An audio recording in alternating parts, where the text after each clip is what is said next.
Tuesday afternoon to you, 4 o'clock time for Sports4CLE. Thanks for joining us. Hope you're having a good day. Browns back at it out in Berea, getting ready for that final preseason game out on the West Coast against the Seahawks. 10 o'clock start.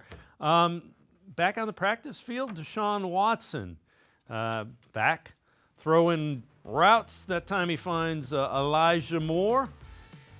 Same set of drills here as it's the beginning part.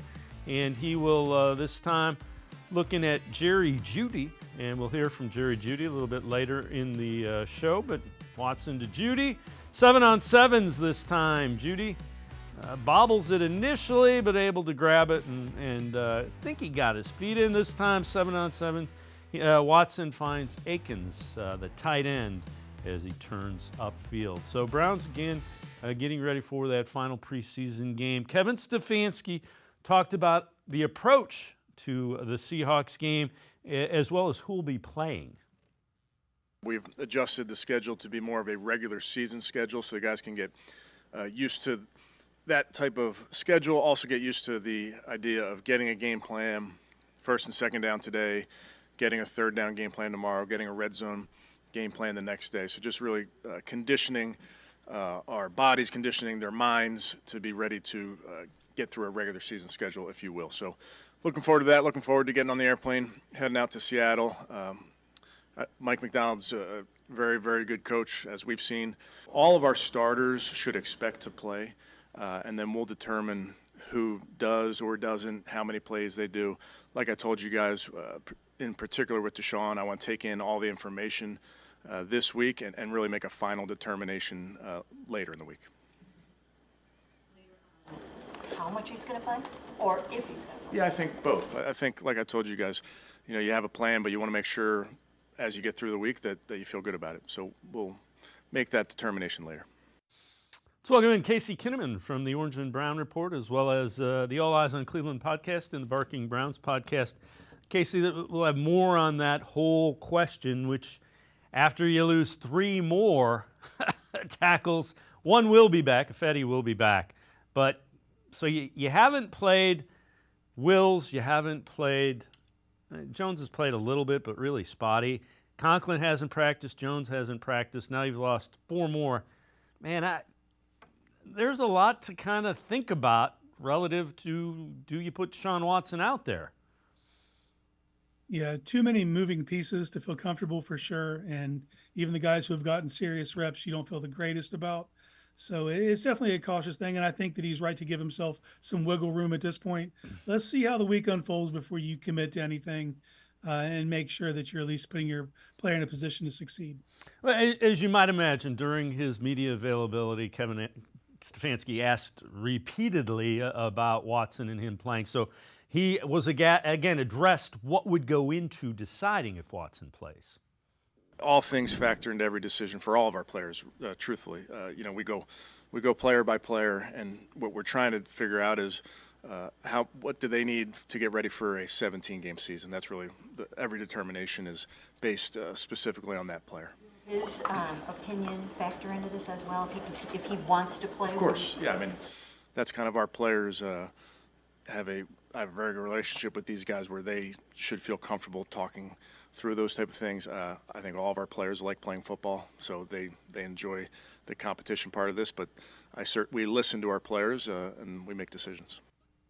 And Casey, in this instance, Deshaun Watson probably knows as well as anybody what he needs to be ready. So I think that first and foremost that should carry the most weight. What does he feel he needs?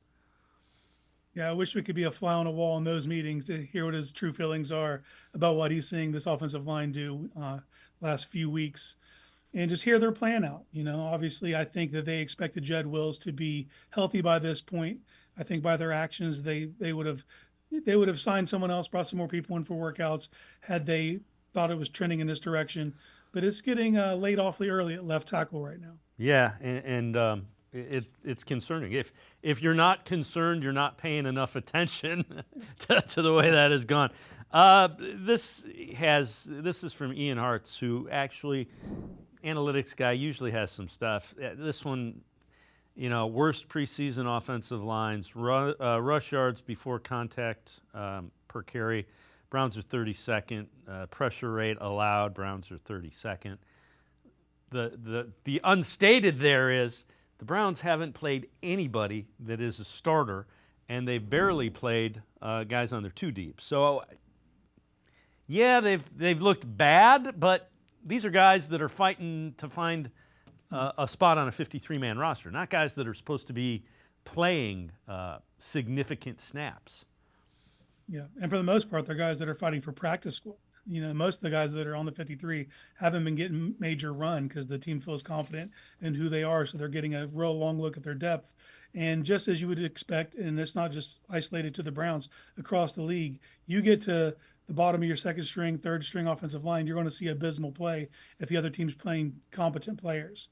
And that's what you're seeing. Those numbers reflect that. There's no way to spin it. Now, you can look at individual efforts and see a couple guys that you have shown something to you on the offensive line, but as a whole, and the offensive line has to be graded as a whole. It's the one unit that does this.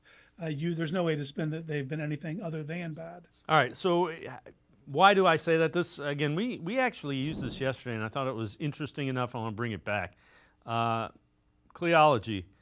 Starter snaps, 58 out of 2,684. It's 2%. Second string snaps, 371 out of that 2,684. That's 14%. Total snaps from guys on the two deep. So the two deep is when you're prepping to do a game, you're two deep. That's a little inside tip for you. 429 snaps, 16%. Third string snaps or lower, it's 84%. Most positions do not have third strings. No. So these are guys that are not expected to be contributing once the games start to count. 84% of the snaps fall into that category. I think that tells a few stories. One, you have a very talented roster, and there's a lot of guys who aren't competing. Their place is cemented. So you're not going to see them. They're not going to risk it. They know who they are. So they're kind of test driving the rest of their roster out. And also I think this also shows them kind of being overly cautious. They saw what happened over the course of last season, how many players you lost along the way, and they're just trying to mitigate that. They're not trying to lose any tread off the tires from guys they know are going to play meaningful roles. So you're really testing the depths of your roster. And just like anyone, there's 90 players out there, and here on I think the 27th, I think you're going to see 1,500 guys cut across the league. And that's what the Browns are really test driving here. You're really testing it out, see what these younger players can do, giving them opportunities to audition, not just for the Browns and their practice squad, but for the other 31 teams. So you're seeing that more than ever, the Browns are playing lower into their depth for the majority of these games. Now, what has been consistent is the weeks of the joint practices, the Browns hardly ever play anybody. So that was pretty consistent. Week one was a little jarring to see not many guys get that much time, but I would say this next week, you're going to see people that play meaningful roles play probably up to a quarter, and then it's going to be right back to that. Right. And again, you can argue, should they do it this way? Shouldn't they do it this way? There are teams that play more of their starters and guys on their two deep. The Browns, for whatever reason, have not. Now, if you want to, that's a completely different debate than, they look like garbage in the preseason. Well, should they be playing their starters? Again, there's pluses and minuses. The only thing you'd need, what if Myles Garrett goes and tears something, or one of your stars goes out and you find out he's going to miss half the season? Then all of a sudden it's, we shouldn't have played him in a meaningless game. So, as with everything, hindsight's 20/20. This is also really interesting though.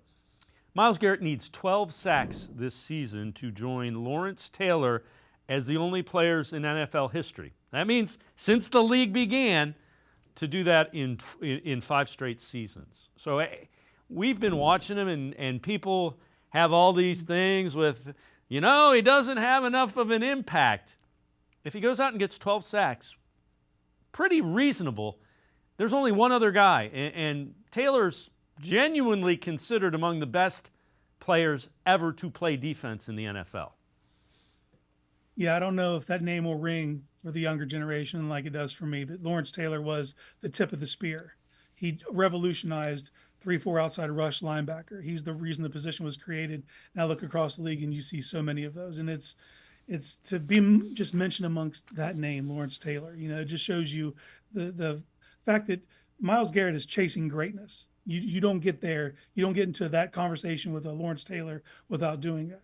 And another interesting fact, if he gets 12 sacks this year, he'll be the youngest player ever to get to 100 sacks in the NFL. And then you start to be mentioned amongst guys like Reggie White. Now, you don't get to the level of being mentioned with those names without truly chasing greatness. And we're lucky to get to see Myles Garrett do this. I think it's fortunate as Browns fans that they chose him and that he chose to chase greatness. Yeah, and without question, he is on track to end that career right down the road in Canton.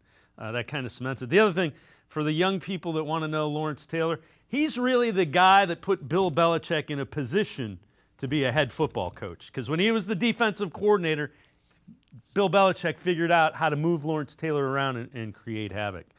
Casey Kinnamon and I are going to step aside, take a quick time out. Other side of the break, we'll head to the voicemail of Truth and Reason. Sports for CLE. Be right back. Stay with us. Cash, moolah, greenbacks, dough, Skrilla, chips, bread, and mo. 2, 5, 10, and 20. 30 big ones, games aplenty. Cheddar, butter, loot, and scratch. Find the letters, make a match, cause there's many words for cash, no doubt, and many ways to play a cash word. Check 'em out. Cash word from Ohio, lottery. It's game time, yo. Cash word, it's fun to go with millions and prizes, don't you know?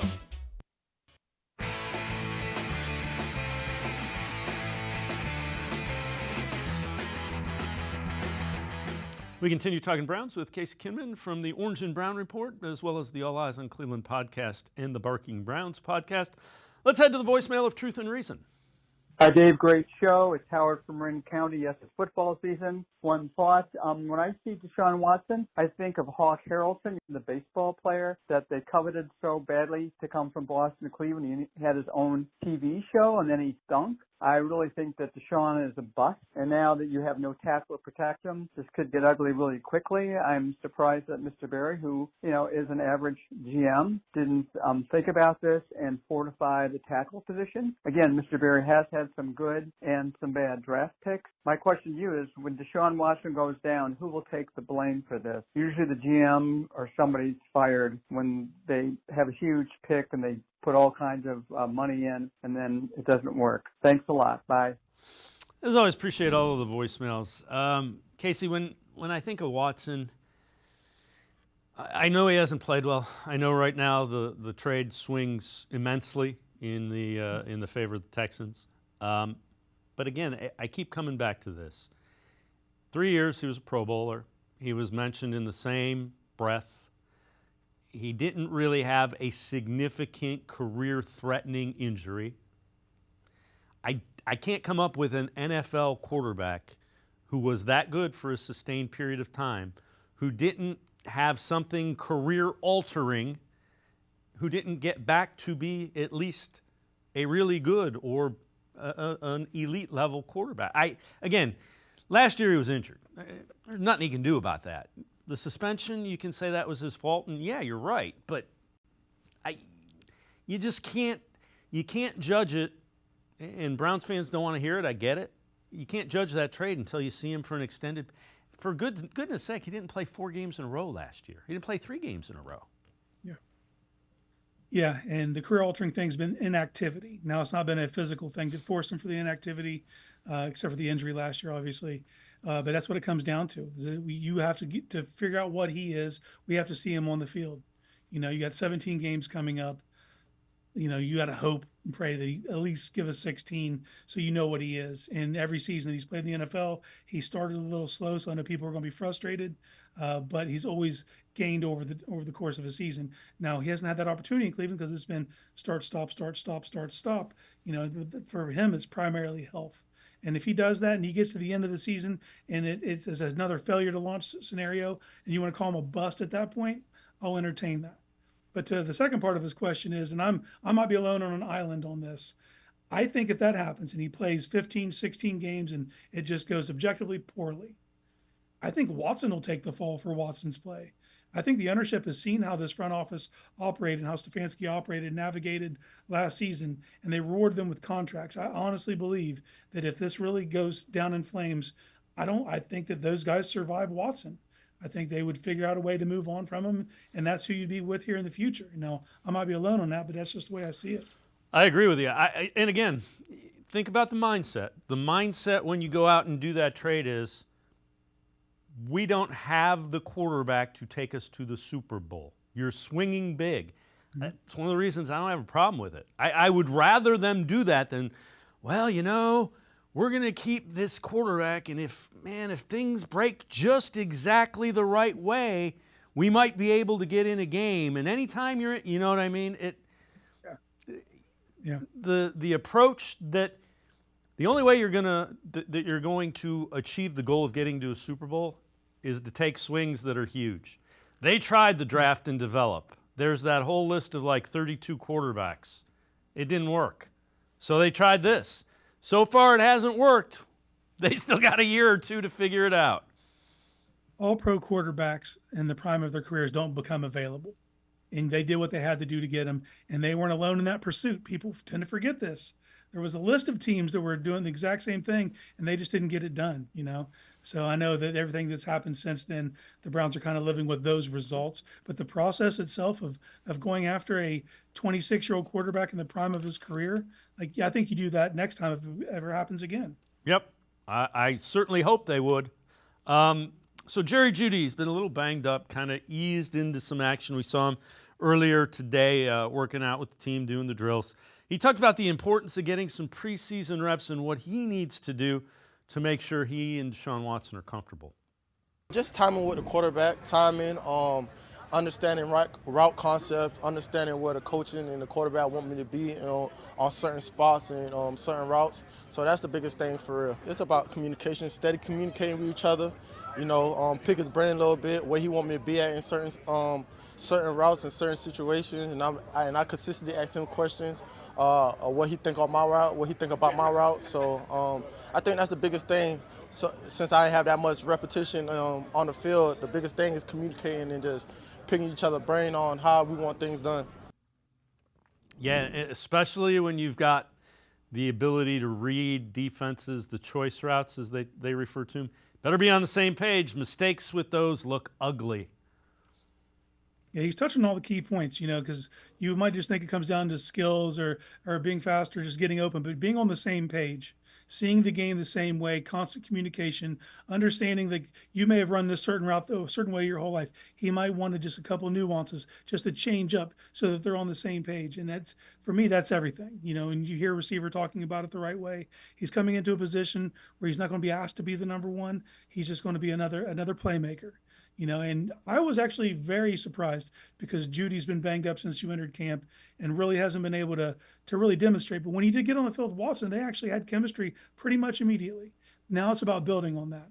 And for a receiver and a quarterback, it's just about time on task and just constant execution and just keep drilling the same things so that when you get in the game, it's second nature. So to hear Jeudy talking about the communication aspect of it, I think is huge. So this is from Browns Wire. 4 candidates who can make the Browns offense more explosive in 2024. Number 1, the aforementioned Jerry Jeudy. Cleveland loves relying on capable route runners in the winter months, and Jeudy has shown expansive route tree. Also still has that famous speed that he showed so often in Alabama. Ran a 4.45. David Njoku was one of the most physical players in the league a season ago, running through multiple tackles, dragging several defenders for big first downs. He is also the only player on the list who will consistently contribute to explosives in the run game, one of the best blocking tight ends in football. Jamari Thrash logged 63 receptions, 858 yards, 6 touchdowns during his final season at Louisville, ran a 4.46 at the Combine. Cedric Tillman didn't see many reps during his rookie season, now has a full season at the professional level under his belt. Many in Browns camp view him as a breakout contributor.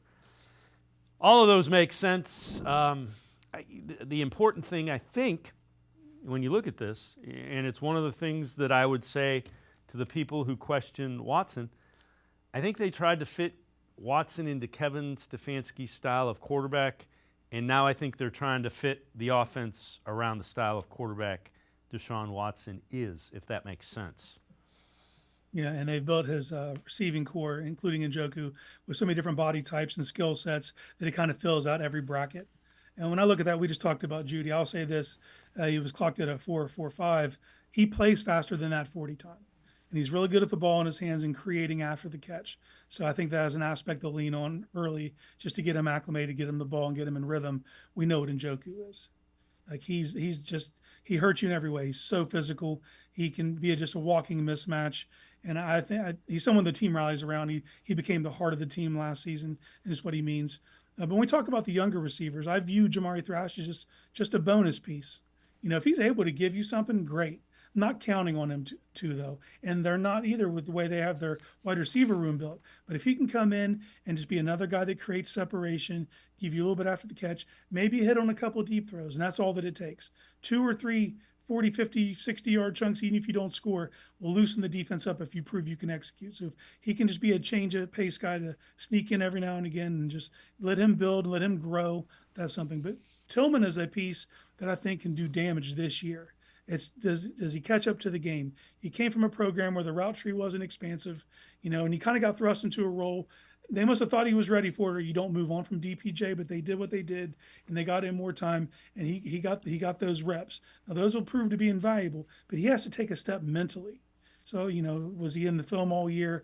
Has he been in constant communication with Watson where he needs to be on certain plays? Can they see the field the same way? Because if all those things come together, I think he could have a very impressive year and be someone they rely on in the red zone. Casey Kinnamon and I are going to step aside, take a quick timeout. Other side of the break. What does former NFL GM Mike Tannenbaum think of the possibility of a bounce-back season for Deshaun Watson? Straight ahead. Sports4CLE. Be right back. Come back to go forward. Back to learning new things. Back to pursuing your dreams. Tri-C has flexible learning options to fit your life. And every year, more than 1,000 local companies provide Tri-C students with real-world learning. The right education can boost your lifetime earning power by hundreds of thousands of dollars.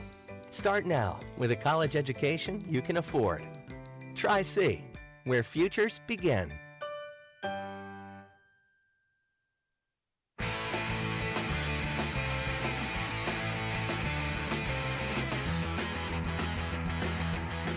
We continue talking Browns with Casey Kinnamon from the Orange and Brown Report, the All Eyes on Cleveland podcast. A former NFL general manager Mike Tannenbaum from ESPN's Get Up on if Deshaun Watson can return to his elite level.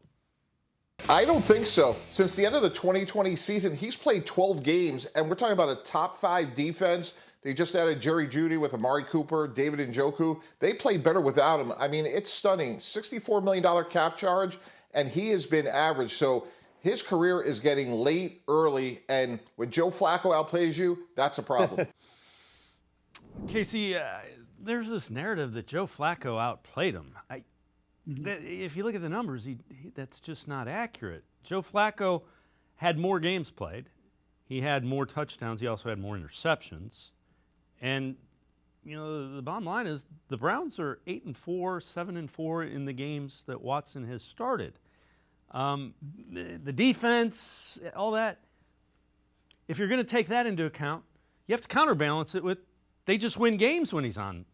They're, 8-4 would be, 667 win percentage.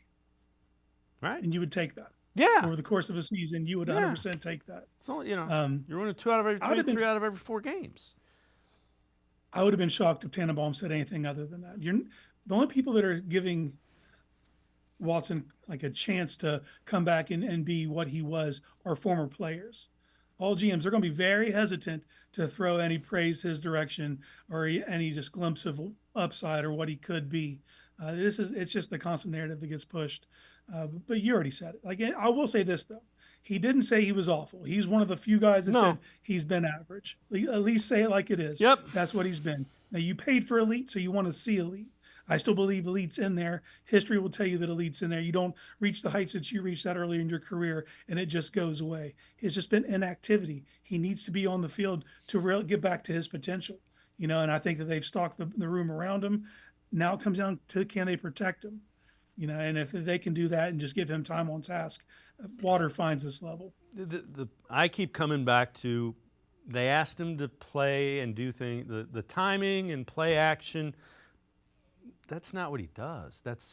He's let the play happen in front of him, let him make quick reads, let him step up, avoid a tackle, throw off platform. Those are what he does. That's what made him elite. And you weren't asking him, right? You haven't asked him to do that. That doesn't make sense to me. You seen how he lit up when he was being interviewed by Aditi on the sidelines about playing in a read and react system, which is what he had been doing at that point with Bill O'Brien. Yeah. So to get back to that, to get back to living in shotgun, seeing the field the way you see it, and letting plays develop, and then you make the play. So I think that's what this whole offseason's been about. That's what the revamping of the offensive coaching staff's been about. They're not just going back to the drawing board and say, oh, we'll just try it one more year. No, they revamped everything around him to give him the best possible chance to become what Deshaun Watson was. And I'm not even going to say 2020. No. That was a bad team and he was throwing garbage points. But look at what he did in 18 and 19. Those are the measuring sticks in my mind. Right. Those were teams that made the playoffs, and this should be a playoff team. I mean, that's, if you think about it, one of the reasons that he looked tentative is he's trying to process, okay, I'm supposed to go here or that, don't make him think. Let him go play. All right. He's a playmaker. All right. Let's head back to the voicemail of Truth and Reason. The Browns have a couple of draft picks on the team that sort of remind me of Anthony Schwartz, and these guys just aren't necessarily living up to their draft status. Starting with offensive tackle James Hudson. I know we're thin at left tackle, but free agent tackle Donovan Smith might still be out there. Is he a viable option for week 1 and beyond? Jed Wills isn't exactly giving us Browns fans any confidence he'll be ready, and Hudson has just been plain bad. Defensive tackle Siaki Ika might be a bust. I really like that defensive tackle Chris Williams kid to unseat him to round out the defensive tackle room, as Mike Hall can miss some major time. And does wide receiver David Bell have the talent that a Michael Woods might possess? We need guys who are ready day one. We need a fast start this season. The best talent has to make this roster. Let's go Browns. As always, appreciate all of the voicemails. The one thing I would push back on, the guys that you're talking about, James Hudson was a 4th-round pick, Ika a 3rd-round pick, David Bell a 3rd-round pick. You're not counting, I think it's 23% or something along those lines of those guys make it longer than a year. So they're not busts. They just haven't. And James Hudson has been in. Now he's been awful. I'm not saying anything but he was a 4th-round pick, and he gave you some productive years in the NFL. That's not the definition of a draft bust. Ika might be. Yeah, I hesitate to use the word bust when I talk about guys that are picked outside the top 100 because they probably weren't drafted to be starters. Now, if you, like Hudson, 4th-round pick, viewed probably as a lifetime backup, and if he gives you starter play, that's a plus. Obviously, we've seen how it's unfolded. I believe he's being played out of position, and he should be playing guard, but it is what it is. Ika is a different situation. Top 100 pick. You need him to fulfill a role, and I don't know if we've seen that. Wills, if you want to talk bust, I don't think he's been a bust, but he's a candidate. Top 10 pick. You're expecting him to turn into one of the better left tackles in the NFL. I can say that's not happened.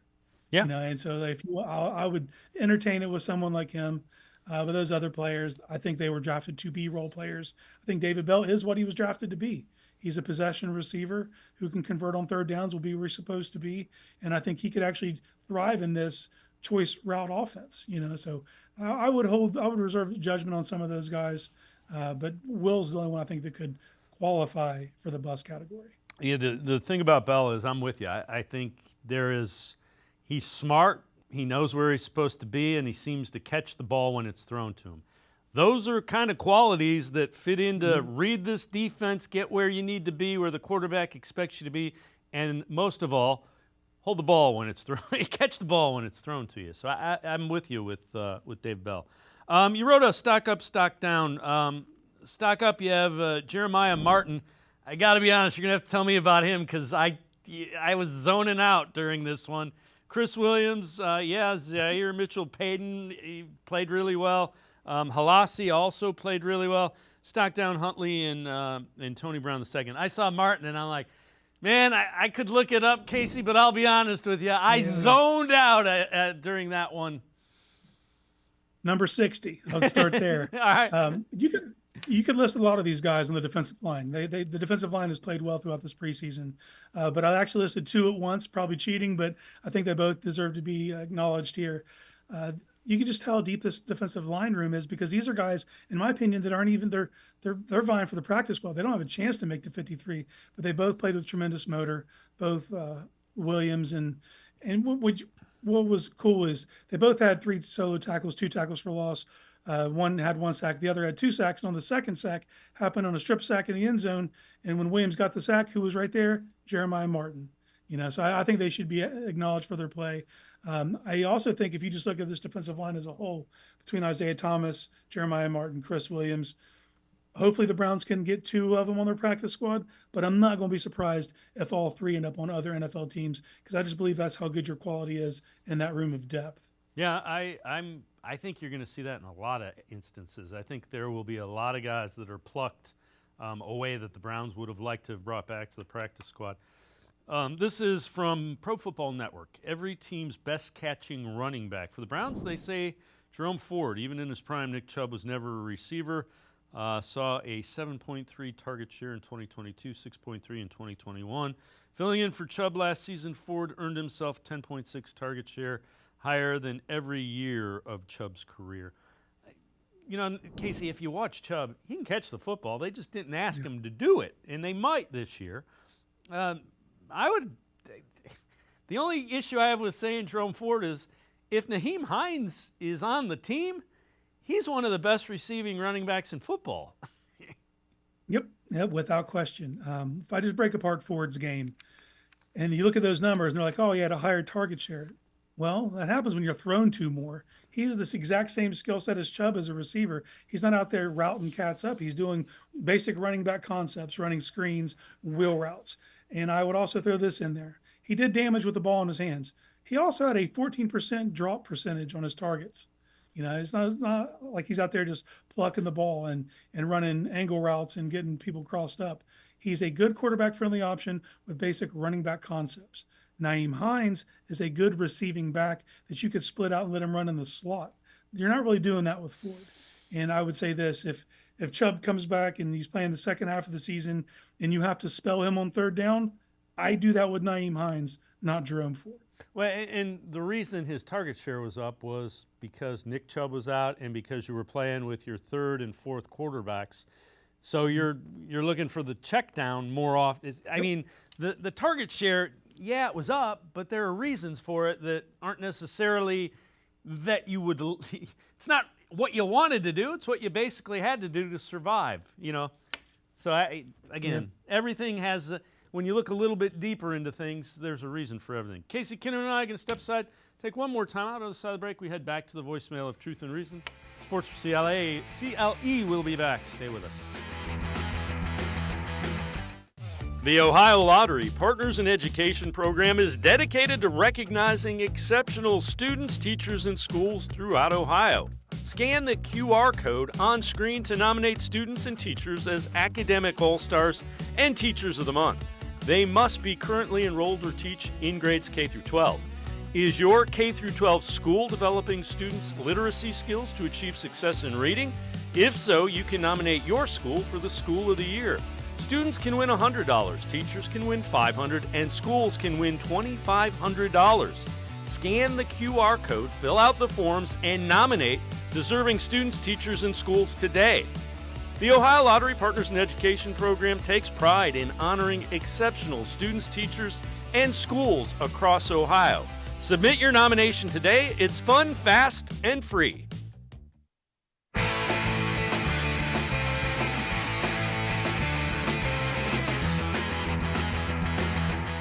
We continue talking Browns with Casey Kinnamon from the Orange and Brown Report and the All Eyes on Cleveland podcast. Let's head back to the voicemail of Truth and Reason. This is Jim from Rochester. I have to agree with you guys a little bit.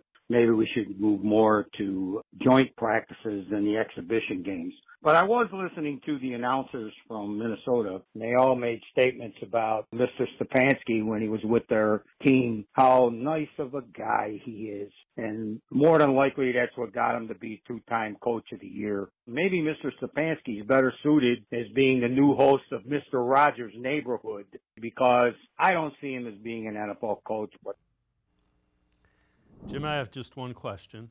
Won't you be my Browns fan, neighbor?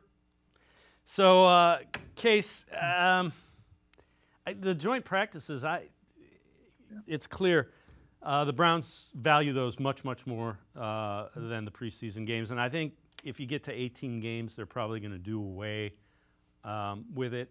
Relative to Kevin Stefanski, you got to be who you are. There's nothing wrong with being a decent guy. I mean, it's not a crime to be nice as a head football coach. You got to get your guys to play for you. And they do.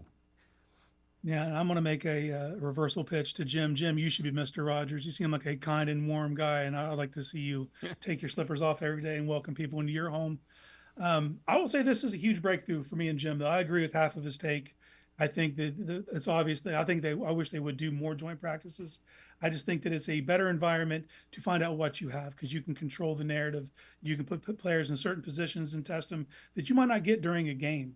So I think it's an excellent way for players to sharpen their skills against opposition, because there's only so much you can do against your own team, So to get those competitive juices firing, I love joint practices, and I wish they would get 2 sessions of them during the preseason. All right, this one's from Cleveland Browns on SI. 4 Browns on the roster bubble before the preseason finale. They say Michael Woods, wide receiver, Khalif Halise, the cornerback, Siak Ika, D tackle, and Naheem Hines, the running back. Hines has been injured, so Woods probably falls into that numbers game. Halase can play in the league if he's not on the 53. Somebody's gonna snatch him up. Ika, he's probably fighting for his. I guess he could end up back on the practice squad as a 3rd-round pick. But Hines, if he's healthy, he's going to be on the roster and play. I think he plays meaningful snaps this year. Yeah. I just wonder how much has been a misunderstanding of injury when you signed him, because I was under the understanding that we were going to see him by training camp. So for him to not be able to go this far into it, I just think they misevaluated. But there's enough on tape, and he's shown you who he is as a player, very valuable skill set. So when he is healthy, he will have a role on this roster. I have no doubt. So I don't view him as being on the bubble, in my opinion. The other players, you look at Michael Woods. I think Michael Woods is a NFL quality receiver. Like you said, it's a numbers game, and if the Browns to keep him, they would either have to let go of Bell, which I don't think they'll do, or you're going to keep 7 receivers. And if you do that, you're the 7th receiver. You have to play a meaningful role in special teams, and we just haven't seen that out of Woods so far in his career. Maybe that changes behind the scenes, and they have more faith in him. But if not, probably a guy they try to get to the practice squad. He's put enough good on tape that it'll be close to see if he gets there or not. The Siak Ika, to me, it's malpractice if you do keep him, unless he's a completely different player in practice than what he's putting on tape during these games. Because what he's putting on tape during these games is flat out just not playable, and I wasn't a fan when they drafted him, but I've not kept that bias. Once I found out Jim Schwartz was the guy pounding the table to get Siaka, I let that go. I was like, all right, let's see him develop. And then we're into this. And in my opinion, he looks less playable now than he did last year. So I think it's going the wrong direction. So I would assume that they're seeing what we're seeing, and it's hard to let go of someone like Maurice Hurst in order to keep a guy that you really can't play. Yeah, Khalif Halase. Khalif Halase's in the same position he was last year. He was someone who was on Kansas City's team. They tried to sneak him to the practice squad. We played him, so we snatched him up. I think that he's kind of in the same fate this year. I think they like what Myles Harden does, and he'll probably be the last corner into the room because he can play the slot, which is more of an immediate need. But I think they'll try to get Halase through, and I don't know if they will. He looked pretty good on tape. Yeah, he certainly, and anytime he's had the opportunity to play, he's played pretty well. This is from Bill Barnwell, ESPN.com, predicting 5 teams most likely to decline in the 2024 season. He has the Steelers, number 1, the Giants, number 2, the Ravens, number 3, the Eagles, number 4, and the Browns, number 5. Three teams in this division taking a step backward happened between 2020 and 2021. Browns 11-5 to 8-9. Ravens 11-5 to 8-9. Steelers 12-4 to 9-7-1. All lost more games, opening things up for the Bengals to jump from worst to first and shock the AFC. You should have put the Bengals in there and had all four in the AFC North. Then you're probably going to be right, since they were all over 500. It's the first time since the 50s that an entire division has been over 500. I just, again, three teams in the same division, the toughest division in football, saying they're the most likely to decline. Way to go out on a limb, Bill. Yeah, and I usually like Bill's takes, but this one, he actually called the Browns a high ceiling, low floor. They're a very high floor team. Last season proved that. So if you're telling me they're going to regress, or are you telling me we're playing 6 quarterbacks? We're going to play 8 offensive tackles? Well, we might be miss 3 all-pro players. You might be playing 8 offensive tackles.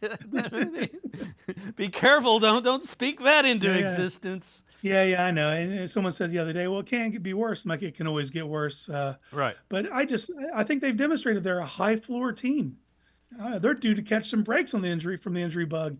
And if that happens, I think that the 9 wins would be their absolute floor, which for me, they just don't qualify as a low floor team, but they are a high ceiling team. And I think it's where the Browns need to aim. All right. Final preseason game against the Seahawks. If it was your decision, does Deshaun Watson play? Yes, but not because he needs to show me anything, or I think it's indicative of what his play is going to be like, or to even knock the dreaded R-word rust off. This is operational. You have a whole new offensive system of guys filtering plays into Stefanski, and then he got to get it to Watson. Watson's got to get it in the huddle, get to the line in time to do motions, decipher coverages, set protections. That is time on task. So operationally, I just want to see you do it for 2 drives. Get in there, get out of the huddle, get to the line, get people set. Just get those bones in place, because that's what it's going to be. Bullets are going to be flying. You're going to have Micah Parsons staring you down. Like in my opinion, you can't just not send him out there because of your left tackle, just due to the fact that in 3 weeks you got to send him out there regardless. Now, I also don't want to see him get hit. I don't want to overexpose him, but you need to get this machine oiled up and get ready to run, because we're not too far from September 8th. So I just need to see you get the operational stuff down, get him in, and get him out. Yeah, my whole thing is whether he wants to play or not would carry a lot of weight with me. If he thinks he's good, ready to, I'd take his word at it. If he thinks he needs to play, we'll get you out there for a couple of series. That's kind of how I would let that slide. Casey, as always, great stuff. Appreciate the time and the insight. Thanks very much. Anytime. Thanks for having me. Casey Kinnamon, make sure you check him out. Orange and Brown Report, as well as the All Eyes on Cleveland podcast and the Barking Browns podcast. We're going to step aside, take a quick timeout. Xavier, Crocker, straight ahead on Sports4CLE. Stay with us. Come back to go forward. Back to learning new things. Back to pursuing your dreams. Tri-C has flexible learning options to fit your life. And every year, more than 1,000 local companies provide Tri-C students with real-world learning. The right education can boost your lifetime earning power by hundreds of thousands of dollars. Start now with a college education you can afford. Tri-C, where futures begin. Cash, moolah, greenbacks, dough, Skrilla, chips, bread, and mo. 2, 5, 10, and 20. 30 big ones. Games aplenty. Cheddar, butter, loot, and scratch. Find the letters, make a match, cause there's many words for cash, no doubt, and many ways to play a cash word. Check 'em out. Cash word from Ohio, lottery. It's game time, yo. Cash word, it's fun to go with millions in prizes, don't you know? I am powerful beyond my wildest imagination. I will define my future. I will keep challenging myself to improve. Because I am a future leader of this great nation. I will be responsible for raising a beautiful family. And educating not only my generation, but many more to come. I will make a difference in my community. And I will stand up for what I believe in. I will not settle for simply chasing my dreams. I will achieve them. Because I was given a chance. An opportunity. A home. At Family, Career, and Community Leaders of America. The ultimate leadership experience. FCCLA has been one of the greatest experiences of my life. It's made me who I am today. Join us. We'll build a new future together.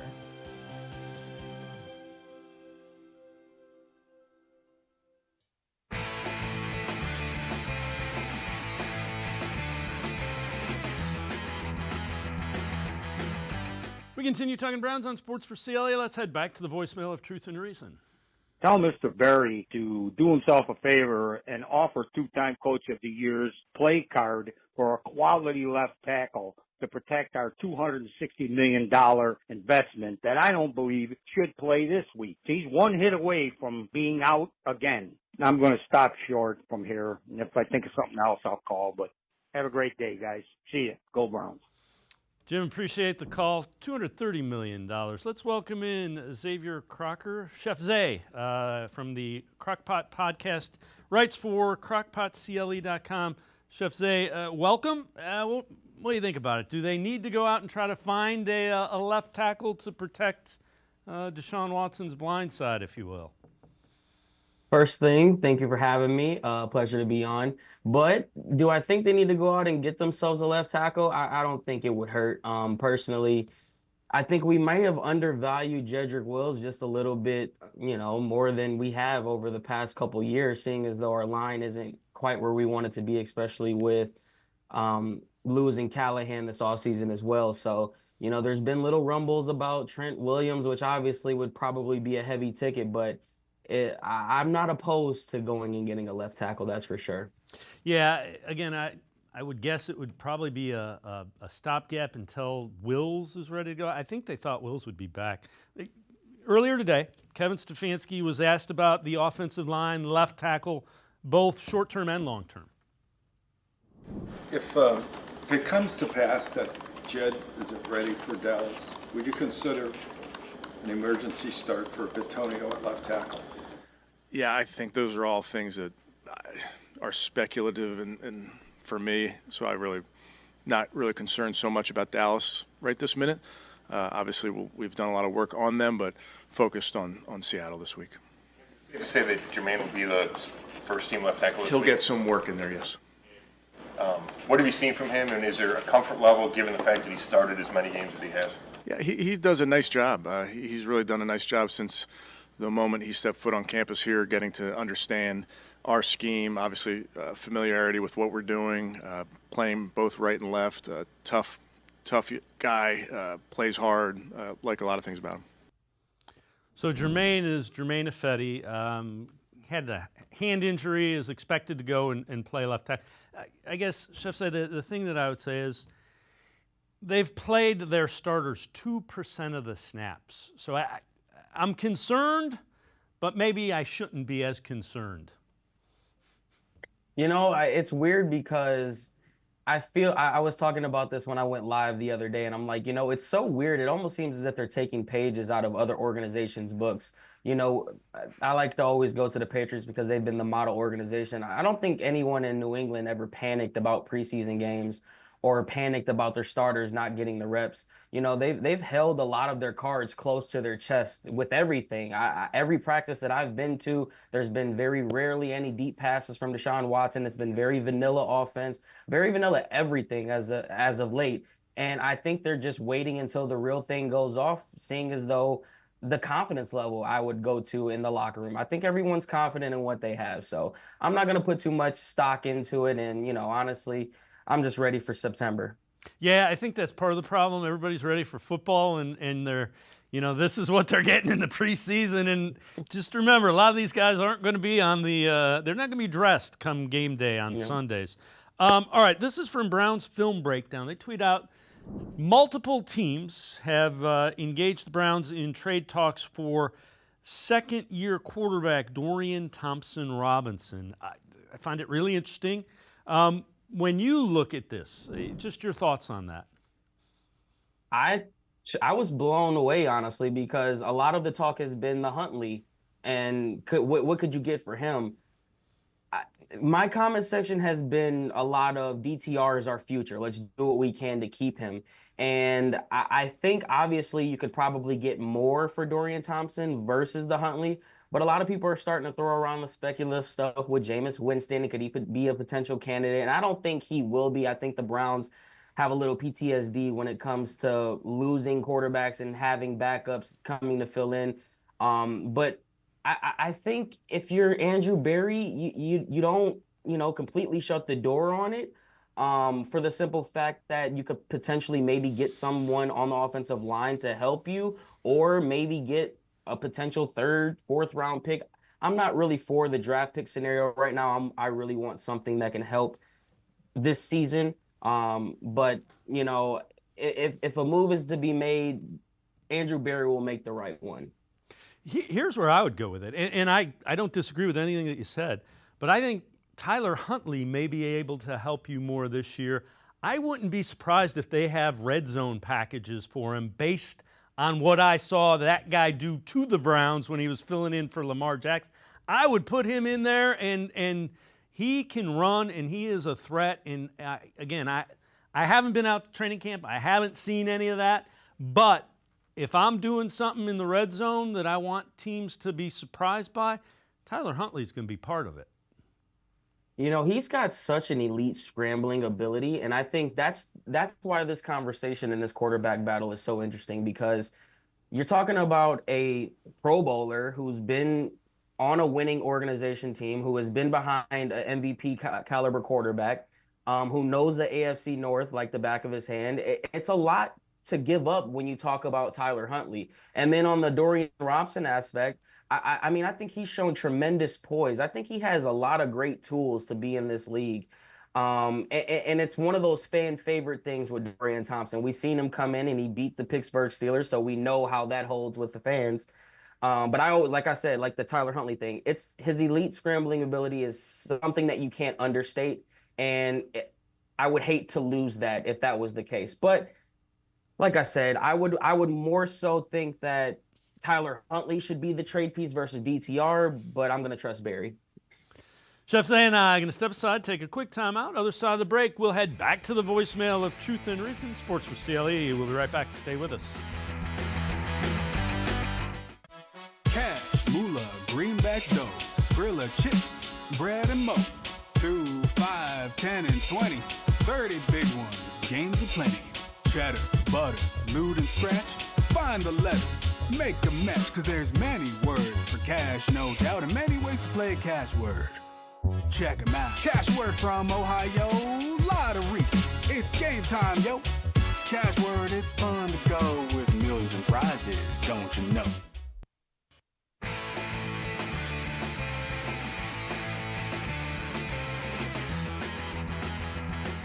We continue talking Browns with Chef Zay. He is host of the CrocPot Podcast, also writer for CrocPotCLE.com. Let's head back to the voicemail of Truth and Reason. Hi, this is Ron Cummings, Sacramento, California, by way of Youngstown, Ohio. The reason the culture change is Jarvis Landry. And if you want to hire him to be in that football operations, that would be a good start to maintaining that culture. Thank you. As always, appreciate all of the voicemails. Chef Zay, I like Jarvis Landry. I liked him when he was here. I don't know that he has any desire to be part of that. And I think the culture is pretty. The foundation is there. You just got to keep bringing in the right people, and that culture. That if you want to give Jarvis Landry credit for helping build it, I'll listen to it. I think it's pretty good right now, though. Yeah, definitely the culture is set. Kevin Stefanski, Andrew Berry, Jim Schwartz, and everybody from top to bottom really have done a great job with this organization. And like you said, I don't think Jarvis Landry has any plans of joining any coaching roles right now. I think he still has his mind set on wanting to get back on the field. We've seen him tweet that out multiple times. But as far as the culture goes, this culture has never been anything like I've ever seen. We can obviously go back to the 2020 culture, but that was just getting a taste of what we see today. But, if Jarvis Landry wants to come put some brown and orange on again and get up in that locker room, I'm not going to say no. What are we talking about? And you know what? Kevin Stefanski probably wouldn't either. So if he wants to be involved in it, he probably will be. You ranked the AFC North wide receiver room. This from Roundtable Sports tweeting this out. You got the Bengals 1, Hard to argue with that. Browns 2, Steelers 3, Ravens 4. Take us through your thoughts with that. Now, having said that, Ja'Marr Chase making $1 million, and there's talk he wants a new contract. And I can certainly see, you know, if you're looking at that and you're $34 million behind your college teammate who's the top paid wide receiver, yeah, you're a little sore, a little angry, a little salty about that. Well, yeah, we made that ranking list before all of this fiasco, and it just seems like every team in the AFC North is battling stuff that the Browns have been battling for decades. I mean, how much of a breath of fresh air is it to see players holding out because of, like, that's stuff that you would see in Cleveland. And you know, we've had very little of those stars here, but basically my thought process is, you know, Ja'Marr Chase, T. Higgins, that's what's understood, doesn't have to be explained. Now, if they lose a Ja'Marr Chase or a T. Higgins, I easily think we are the #1 spot. I argue that we have arguably the top 3 trio in the league as far as receivers goes, as creating separation and space. So that's why I have us at #2. I think number 3 and 4, you could flip flop, you could argue it either way. I wouldn't hate you either way or for it. But my thought is, I like George Pickens more than Zay Flowers. I think the quarterback, I like the quarterbacks that, you know, are throwing to him, saying being a Browns fan, but 3 and 4 really doesn't matter. 1 and 2 is where I was focused at. What are you paying close attention to in that final preseason game late in the night against the Seahawks? I mean, health. I you know, basically, Coach came out and said that the Watson was going to play, and then Watson came out right after that and said he had no clue that he was going to be playing. And then Coach came out and said that he didn't know what the plan was. So I don't even know if they know what's going on and what we should be watching for. It's going to be a late game, but obviously the receiving battle is still something that we need to be paying attention to. Jamari Thrash, David Bell, Woods, and Porsche. I think Porsche is solidifying himself as a returner, so that's a slot already gone. They've been keeping Michael Woods in this organization for some kind of reason. He's made it through injuries. He's made it through suspension. So there's something there with Michael Woods. And then obviously, you know, the potential in Jamari Thrash. I'm interested to know because a lot of people were talking about David Bell. I think his spot is pretty much solidified too, but radio had other opinions on that. So I'm definitely tuned into this receiver battle and the depth. I mean, the back end pieces. I think I've overstated it a little bit too much these past couple weeks, and that's just because we've seen depth win games for us last year, and then to see these first 2 preseason games, how it just didn't feel like we were on the same page. It was a little concerning, but health is the big thing that I'm watching for. Just stay healthy.